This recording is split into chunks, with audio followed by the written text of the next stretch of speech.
Welcome to the Windows Club. If you encounter the error, Windows was unable to complete the format with your SD card, USB drive or any other external disk, then either read through this article on the website or simply watch this video. I will guide you through the procedure.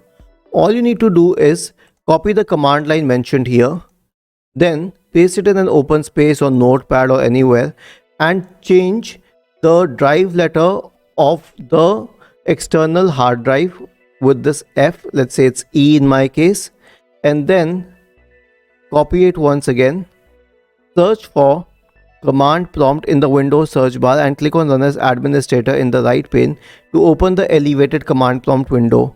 Paste this command here and hit enter. This will format the drive in question.